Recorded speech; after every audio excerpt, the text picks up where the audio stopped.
Hello, friends, and welcome to Vibe Makers, conversations with culture activators, where we dive deep into the heart of workplace culture and people ecosystems with some of the most exciting minds in the business. And today, I am excited to invite Jake Brintzenhofe to Vibe Makers. Jake graduated from the University of Maryland in 2015 with a bachelor's degree in math and economics. He spent the first 10 years of his career doing analytical and communications consulting, specialized in applied predictive analytics and technical presentation to non-technical audiences like this gal right here, and recently founded his own firm, Error Term Consulting, where he is doing both educational and applied work around strategy and predictive modeling. And Jake and I actually worked together briefly, and it was actually in a recent catch-up conversation, Jake reached out and he said, hey, I'm thinking about something that's kind of cool. It applies to predictive modeling and decision-making around talent acquisition. So we connected and he went over this philosophy, and I was like scribbling like a mad woman of like, oh my gosh, this is brilliant and insightful, and I wish more people could hear it. And so immediately in our conversation, I was like, Jake, you got to come on and be on Vibe Makers and tell us what you're thinking about lately. I am excited he finally made it after some scheduling issues on my end. And welcome, Jake, to Vibe Makers. We're so glad to have you. Thank you for having me, Marnie. I'm flattered to be here. Awesome. So starting from the top, could you tell us a little bit about yourself and what brought you to this philosophy around people and culture and talent acquisition? Yeah. So as you said, I started my career doing applied predictive modeling. I've done consulting in a lot of different spaces. I've spent the bulk of my time focused on building predictive models, helping people who aren't necessarily experts in predictive modeling understand what those models are doing, when we can trust them, when we shouldn't be so sure, and then thinking about a lot of things in the rest of my life. So I've been in a workplace. I haven't been my own boss until pretty recently. And culture has had a major effect on my day-to-day life. That's been maybe 8-9 hours of my day that I was reporting to somebody else's culture in some other company. And it was a really, really important thing to me to pay attention to that. And because I've spent so much time building models and explaining models and thinking about models and trying to solve these problems for myself, there was some intermingling between those two sets of ideas. Yeah, it's funny how your mind shift changes when all of a sudden you're having to take onus over your own thoughts and approach on things like culture and environment. So, Jake, how do you actually see predictive intelligence supporting and shaping and sustaining great cultures and people ecosystems? So I'll tell you, it's not through like the high level technical application of mathematical ideas. It's more of a step back in a qualitative way. But the idea when you're building a predictive model and all the math that goes into it, you're just trying to predict, I want this good outcome. How do I get to this good outcome? Or I don't want this bad outcome. How do I not get to this bad outcome? And that could be for building a site and trying to make money. Maybe you want to build a new store. Maybe you just want to make your spouse feel nice at dinner and you want to serve them something that they enjoy. Maybe you want your daughter to enjoy your time with you. And so that happens in any part of our life. And that could be in culture. It could be in hiring. I want to hire somebody who's going to do a good job. I want to feel good when I go into work. I want my employees to feel good. All of the things we're doing in a more technical space with predictive modeling are saying, we want to build a model that predicts this effectively. If you can do that and bring those ideas, maybe not the math, into the rest of your life, into building a culture, into hiring effectively, you're going to be able to do things more effectively because these models are all about making good predictions at the end of the day. And that's what we want to do in hiring and culture. And I think what really spoke to me with that, because it's brilliant, because when we talk about culture specifically, selfishly on my end, is we talk about how it's a little hooey sometimes, or that we can't. It's what is actually a culture. Well, it's a lot of people say it's 1,000 different decisions every single day that an organization makes. And so if we can get really intelligent about the way that we go about decision making in our organization and how it pertains to the culture that we strive to have as an organization, that's a great leading indicator of success in our organization. So I think that's where I was like, yes, like it is really taking that technical approach to a very non-technical way of doing business. Yeah. And you can apply a lot of those technical ideas. Einstein said if you can't explain it to a child, you don't understand it well enough. You don't need a math degree to understand this stuff. You can apply highly technical ideas in highly non-technical ways. Yeah, so let's talk a little bit about that. As far as because the way you explain that, the way that you go about modeling, let's talk about that. So does this happen in other places? Help me understand that process a little bit. Yeah. So what you're doing when you build a model, you've got some sample of things that have happened. And let's use an example for hiring. I think that's a really easy one where like this person worked out, this person maybe didn't work out. What you're doing in modeling is saying, I've had all of these examples in the past, these people that I've hired, and some have done really well and some haven't done so well. What were the conditions under which they succeeded? What were the conditions under which people didn't succeed? Who did I hire? What were their degrees? What was their experience? Whatever it is. And you're trying to say in the past, what's gone on and what can I learn from that? And so at the most basic level, what I see people doing is saying, this is good. We want to hire people with more education. And what that's assigning is that education has a positive effect on who you're going to hire. Maybe in culture, that's time off has a positive effect on how people feel. Maybe it's that more time in the office has a positive effect on how people relate to each other. I'm not sure. But what we get to in predictive modeling is we get out of that basic level of things. And as you build more accurate models, models that do a better job of predicting on things they haven't seen before, we call those a holdout sample or a test set. What goes on after that is that you start to break out of this is good and this is bad. And you start to say maybe, well, this is kind of good a lot of the time in this specific context, or this is actually not good in these contexts and it's very good in this other context. And so it breaks down the rigidity of thinking that says, I should only hire somebody with a master's degree because more education is good. And it takes you to, I want a really dynamic thinker that might have a lot of overlap with people who have master's degrees, but I might be able to pick somebody out in a blue collar area who's really, really good at problem solving. I think that plumbers would be really good at a lot of white collar work because they're doing so much kind of dynamic problem solving on the fly. And then they're having to explain it to somebody who knows nothing about plumbing. I don't see any white collar firms reaching out to plumbers and saying, hey, help me solve my problems.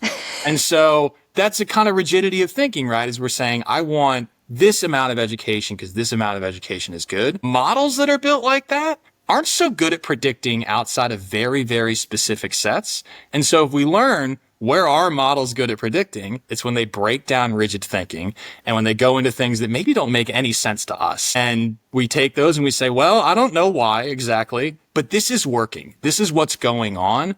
I want to do these things because these are the hires that are working out. I want to do these things because this is when my culture feels good. We can take that advanced modeling concept and just kind of say, I want to test these things. I want to learn from these things and then continue to cycle and say, all right, I've tested them. I had this hypothesis. I thought this was really good. Did it work? And not be so married to the ideas, but be more engaged with the outcomes than the ideas that lead us to the outcomes. Yes. And when you talk about hypothesis, I've been bringing that word up a lot as it pertains to culture design, people ecosystem design, things like that. And so when I hear hypothesis, I think historically we think of it as assumptions. We make assumptions, whether it's the college degree or the location or the experience, and you're breaking that back to almost that childlike mindset of, hey, I have an assumption, I have a hypothesis, but I'm not going to be married to it. And that's just great. So how can you help people test those assumptions and not just accept them as truth? Yeah. So the first thing that I ask folks when I have culture conversations is, what are you assuming about your culture? What are you assuming within your business that you think absolutely needs to happen, that every single employee has to do for this to work? And do you have any evidence to say that that's true? So when I ended my time at the company you and I were working at together, I was working a 24-hour work week. I had gone down from 40 hours. I have a lot of other priorities in my life. You see speakers, a guitar, there's probably a microphone in frame. I love to play music. I wanted to spend more time doing it. And so I came to my bosses and I said, look, I want 2 more days to do this. I would love if my salary stayed the same. And I don't blame them for not wanting to do that. But what ended up happening was that at 24 hours, I was just as productive as I was at 40 hours. And there is a large assumption that goes on in the corporate world, which is that more hours means more productivity. And this basic case for me kind of disproved that that was a generalized truth. And so going back to your original question and not talking about the work week, anything that's happening for every single employee is implicitly an assumption. You're saying, I want this to go on. You need to come into the office. It's okay if you work remote, whatever it is. Having performance reviews once a year is okay. However you set this up, whatever your structure is, there's necessarily going to be a few assumptions. And if you can see what's the same across the board, or what do I know to be true? I like to ask that question. What do you know is true? And then you go back and so how do you know that? And a lot of the time it's an ideological proof for, well, it makes a lot of sense that this is true, doesn't it? Don't you see how this really ought to be true? That's kind of just not how the real world works. So if you can think and reflect with yourself, what do I know to be true about my business and my culture? And then you can take a step back, maybe write it down so you can review it and it's not just you talking to yourself. It feels a little bit more like another person. You can assess then and say, what am I assuming? And this is not obvious, right? Like I go through my own life. I have tons of assumptions that I impose upon myself that I'm constantly trying to break down throughout. Like my day is a lot of, why do I think this is good? Am I sure this is going to work for me? And instead of assuming it's true, saying, I think this is true, how would I test that? And going through with that test and seeing if I'm right. And if I am, hooray. And if I'm not, well, then I've learned something. I can do a better job. Yes, it's so true. And we get in this, we talk about even just bias. I mean, frankly, we all have it. So adopting this type of hypothesis and being curious and malleable to that the results and the outcome is so important, particularly when we're talking about people, because everyone's different. And that's why they even talk about like employee engagement surveys. Well, are they really a good indicator of how you're doing as an organization? Maybe not, because it's really based on a more holistic view of the organization and not actually leading indicators of what you're trying to accomplish. So I love this philosophy and how that's kind of supporting that particular hypothesis that employee engagement surveys may not be the thing, but they're okay to measure lagging indicators, so to speak. Yeah, and I think I want to say a little bit about the engagement surveys. You might have an outcome that says 4 out of 5 stars on average. People said we were doing pretty good at their work hours or how the office feels or just their general satisfaction with the company. And 4 out of 5 stars could mean, let's say you have 100 employees. That could mean that all 100 of those folks said 4 out of 5 stars. I'm super satisfied. It could be that you had 85s and a few 1s and 2s and 0s. And those are 2 drastically different looking cultures. And you have 80 really, really happy people, 20 who are just like kind of having a bad time. Maybe that's not such a good culture. And we use these indicators at a kind of average level. And I love what you said. Everyone's an individual. We don't look so well at the individual and we don't quantify these distributions very effectively.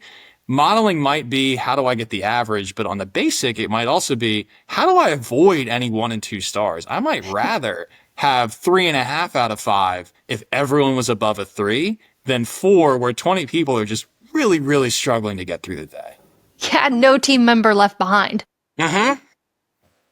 If that is absolutely the modeling of, look, and you could do multiple models. Yes, we want the average of people to be a certain level of engaged in this particular or reach this outcome. But we also want to run another model. Where do things break for one person? Where are we missing that? Where are we losing that individual on the West Coast that wants to play their guitar, 2 days a week, and I think that's a very worthy endeavor when it comes to programming, is not just the average or the law of averages, but also for the individual. Absolutely. Yeah. And so if you're someone sitting in that people operations seat, I have a lot of people who are either in people operations, HR, you and I work together. So if you're imagining me at that company we work together with, how do you get started with this? So the first thing I want to do, honestly, personally, I really believe in the hours thing. And I want to mess with people's hours. I want to give my company a competitive advantage. And I want to say, here's what I need from someone throughout the week. And we're going to test this. I want to be open about testing. I think that a lot of leadership teams have a tendency to say, we're going to do this behind closed doors and we're going to do our test. And then we'll present the results of the test and we'll look really smart. I would much rather tell my entire company, hey, we're trying to do a good job. And this is what we're testing, and this is what we're going to look at. And I would say we're going to set general expectations throughout the week for what needs to happen. Maybe that's totally generalized. Maybe that's every employee has the same job and we just need this amount of productivity for them. Maybe it's one-on-one with your boss. And then I'm going to say, work whatever hours you want to. And I'm going to test this idea and say, if you can accomplish this, I don't care how. Truly, it does not matter to me how you do this. And I'm going to see, maybe my business falls apart and I need to stop doing this. What I'm going to measure is, do employees stay? Did I have any resignations during this time period? Did I have an increase in enthusiasm? And that's often qualitative because I'm working the halls and I'm seeing what's going on. I would encourage people to be having qualitative conversations to see how folks feel rather than operating a survey. Surveys can be valuable. That's kind of another conversation. But I would make a test and I would tell the employees, this is what we're testing. If it works, we're going to keep doing it. And so you've set up now an incentive structure where the guy who wants to play the guitar 2 days a week says, "Ooh, this is really cool. I want to keep working at this company. They're telling me what we're doing. They're telling me we're testing a hypothesis. And they're telling me that I might be able to work 1 day a week if I'm really, really good at my job." And they don't mind because they're still getting the same outcomes. So we take a step back and we don't do my little obsession with hours. What I would want to do is I would tell a company and everyone in the company, an all hands meeting, these are the things we want to improve on. We're going to start trying some stuff. And we're going to maybe even solicit ideas from this group on what should we try? What's bad throughout your day? Can we just remove it? What's good throughout your day? How can we make more of that happen? And then iterate on that process rather than just talking in an all hands meeting, getting some feedback, saying what you've learned rather than trying to make yourself look really smart by saying how smart you were beforehand. And then going forward and just repeating this process. I think there's nothing that can replace people watching you genuinely learn. And if you can explain it to somebody and you can say, look, we went down, we had these unlimited hours and it was, you could have worked 1 day a week, you could have worked 2. We had real struggles with productivity. People will respond to that. People will be able to say, oh, well, you do run a company. Like, I understand that you need to make money. And so I get why I have to come in 8 hours a day for 5 days a week because we saw when we tried something else, it didn't work. But I think that what happens in these conversations that leadership teams tend to say, we need to do this. It's really important. We can't test it. And then you have someone on the other side who doesn't really have any strong evidence that that's true. And so what I would want to do is give as much evidence as possible that what I'm doing makes sense. And if it doesn't, then I want to listen to that because I don't want to do something that doesn't make sense. I really, really don't want to do that.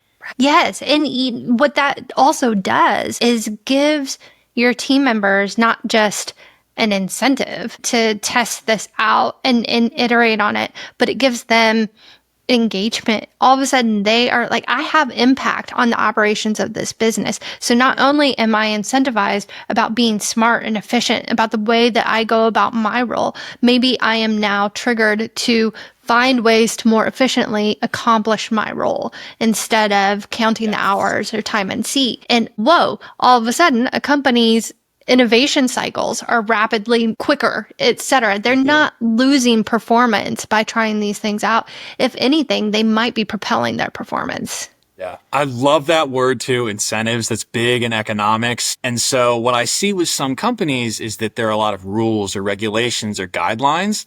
I don't often see these are our incentives for good work.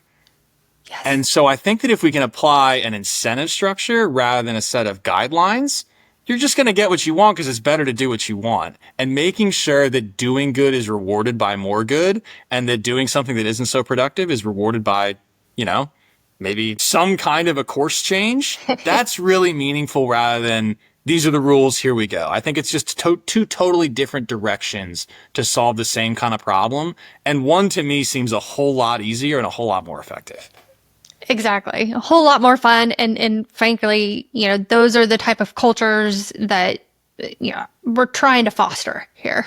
These type of curious, productive, environments where people are doing things because they're engaged and they're incentivized to do so. And that's not always monetarily either. Incentivized through freedom of work, flexibility, you name it, whatever that looks like. But that's another hypothesis that you could take within your organization. Exactly. How are you motivated? And you could test both, right? You could spend 3 months doing, we have this incentive structure. And maybe the incentive structure, I love what you said, it might not be monetary. It might literally be praise in a meeting.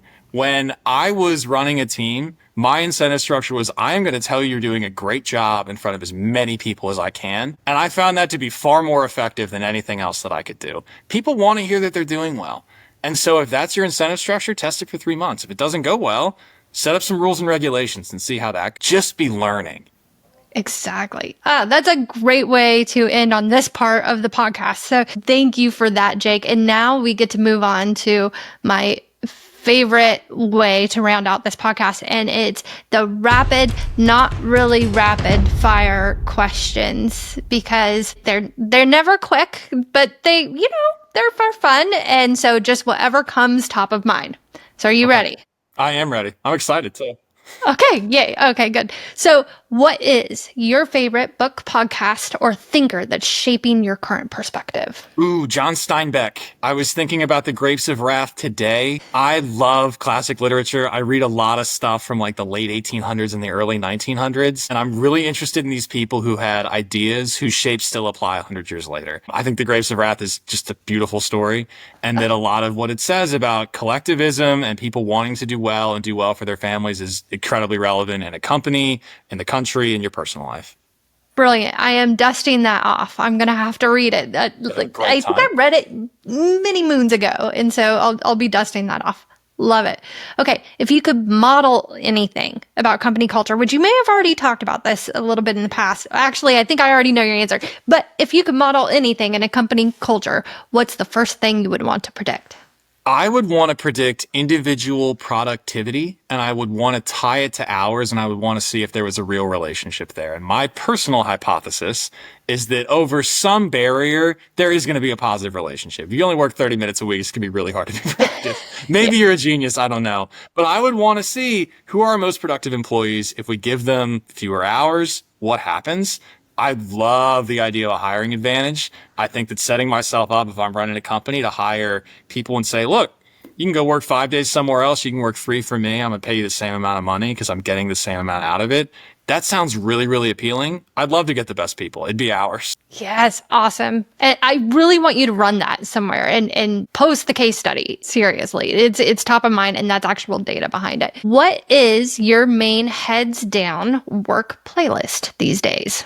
Ooh, I listen to full albums quite a bit. So I really believe in the artistic structure of the entire album and that the artist chose first, second, third, all the way to the last song pretty meaningfully. I love Blind Pilot's album, 3 Rounds and a Sound. It's like soft folk music, a little bit sad.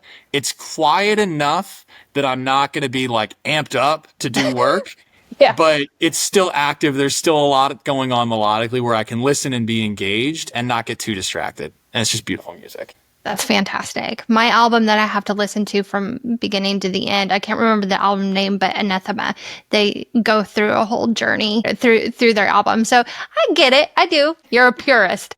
I'm a little bit of a purist when it comes to the album, yes. I should have known. Like, avoid the music questions when you are speaking to musicians. Or we could spend the next 3 hours talking about albums I care about, but I don't think that's really what you need on this podcast. It's a different vibe, like it's fine. Just we'll have a whole nother episode on that. Jake, this has been such a thought-provoking conversation. I just knew we'd have a great light bulb moment conversation. I really hope that, my other listeners, all 5 of you out there, get some good information out of it, but would love your feedback. Jake, where can people find and learn more about your work? So honestly, the best thing to do is just to email me at errortermconsulting@gmail.com.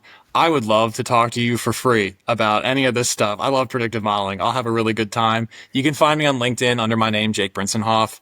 I don't have a company website. This is all word of mouth. So shoot me an email or shoot me a direct message on LinkedIn. Probably don't ask Marnie. I think she's got a lot of other stuff going on. But if you need a connection, that's a great way to go. Yeah, no, please do. I would love to introduce anyone that's in my network to Jake. And I mean it. It's, if you want to get a lot out of a half an hour, 1 hour conversation, you absolutely will. And speaking to Jake, and I have copious notes from my previous conversation. So if you're curious about how to bring modeling, how to bring even just that mindset, that's leadership mindset, and the way that they approach their philosophies and their cultures. Jake's the one to talk to. Thank you very much for coming on, Jake, and I hope we can continue the conversation soon. Thank you so much for having me, Marnie. I really appreciate it.